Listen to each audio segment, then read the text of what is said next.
இந்த வீடியோவில் நம்ம என்ன பார்க்க போகிறோம் அப்படின்னு பார்த்தீங்கன்னா ஆர்ஆர்பி குரூப் டியோட எக்ஸ்பெக்டட் கட் ஆஃப் தான் பார்க்க போகிறோம். எல்லாருமே வந்து ஆன்சர் கீ வந்து செக் பண்ணியிருப்பீங்க. நான் வந்து உங்கள் ரா ஸ்கோரை வச்சு சொல்கிறேன், சரிங்களா? நார்மலைஸ்டு ஸ்கோர்லாம் வந்து உங்களுக்கு வந்து ஆன்சர் கீ வந்து ஃபைனல் ஆன்சர் கீ வரும். இந்த 23க்கு அப்புறமா வந்து பார்த்தீங்கன்னா ஃபைனல் ஆன்சர் கீ ரிலீஸ் பண்ணுவாங்க. அதுக்கப்புறம் தான் வந்து உங்களுக்கு நார்மலைஸ்டு ஸ்கோர் கார்டெலாம் ரிலீஸ் பண்ணுவாங்க.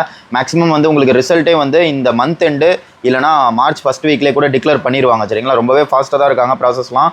ஸோ அதனால் அந்த மாதிரி ரிசல்ட்டே வந்துடும். அதனால் பிஇடிக்கெலாம் வந்து நான் ரா ஸ்கோர் நான் சொல்கிற மார்க் இருந்தீங்கன்னா கண்டிப்பாக ப்ராக்டிஸ் பண்ண ஆரம்பிச்சிருங்க. இப்போ வரைக்கும் பண்ணலன்னா நாளைக்கு காலையில் கிரவுண்டு போயிருங்க, ப்ராக்டிஸ் பண்ண ஆரம்பிச்சிருங்க. 2025 நோட்டிஃபிகேஷனோட கட் ஆஃப், சரிங்களா? மொத்தம் 32,000 vacancy all over India release பண்ணாங்க. இதில் ஆர்ஆர்பி சென்னைக்கு மட்டுமே வந்து பார்த்தீங்கன்னா 2694 வேகன்சி ரிலீஸ் பண்ணாங்க. நான் சென்னைக்கான எக்ஸ்பெக்டட் கட் ஆஃப் மட்டும் சொல்கிறேன். நீங்கள் வந்து யூஆராக இருக்கீங்க அப்படின்னா நீங்கள் ஒரு 68+ எடுத்துருந்தீங்கன்னா நீங்கள் சேஃபு. அதே மாதிரி ஓபிசியாக இருந்தீங்கன்னா 65+, இடபிள்யூஎஸ்ஸாக இருந்தீங்கன்னா ஒரு 63+, எஸ்சியாக இருந்தீங்கன்னா 60+, எஸ்டியாக இருந்தீங்கன்னா 58+.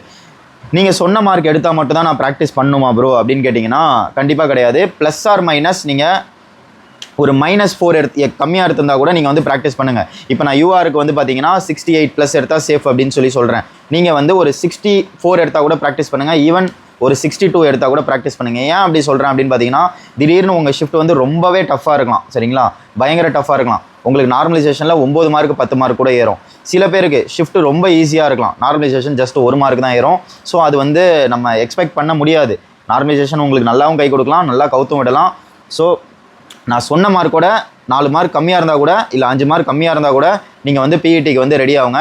நான் அடுத்தடுத்து வந்து பிஇடி பற்றி நிறைய டேரெக்டாக நான் வந்து இதுக்கு முன்னாடி 2023 குரூப் டி பிஇடி ஃபிசிக்கல் கிரவுண்டில் போய் எடுத்த அந்த இன்டர்வியூ வீடியோ அடுத்தடுத்து அப்லோட் பண்ணுறேன். அதுக்கு நீங்கள் என்ன பண்ணணும்னா நம்ம சேனலில் ஒரு ஃபாலோ போட்டு வச்சுக்கணும். அப்போ தான் நான் அடுத்தடுத்து போகிறதெல்லாம் தெரிய வரும். நமக்கு பிஇடி எங்கே நடக்கும் அப்படின்னு பார்த்தீங்கன்னா ஆவடி போலீஸ் கிரவுண்டில் தான் நடக்கும். அங்கே இதுக்கு முன்னாடி ஃபஸ்ட்டு லைவாக போய் இன்டர்வியூ எடுத்தது நம்ம சேனல் மட்டும்தான். ஸோ நிறைய தமிழ் பசங்கள் தான் எடுத்தோம், கொஞ்சம் ஹிந்தி பசங்கள் தான் எடுத்தோம். ஸோ எல்லாமே நான் அடுத்தடுத்து வந்து உங்களுக்கு நான் அப்லோட் பண்ணுறேன். அதை பாருங்கள். ரியலாக பிஇடி அவங்க எப்படி கண்டக்ட் பண்ணாங்க அப்படின்னு சொல்லி அந்த வீடியோ பார்க்கும்போது உங்களுக்கு தெரியும். கையில் கால்லலாம் ட்ராக்கர்லாம் கட்டிடுவாங்க, சரிங்களா? இந்த மாதிரிலாம் இது பண்ணுவாங்க. ஸோ அதெல்லாம் உங்களுக்கு இங்கேயே பார்த்துக்கிட்டிங்கன்னா அங்கே போகும்போது உங்களுக்கு வந்து ரொம்பவே யூஸ்ஃபுல்லாக இருக்கும், சரிங்களா? இந்த மாதிரியான யூஸ்ஃபுல்லான வீடியோவுக்கு முதல்ல நம்மளை ஒரு ஃபாலோ போட்டு வச்சுக்கோங்க மக்களே. Bye bye, take care.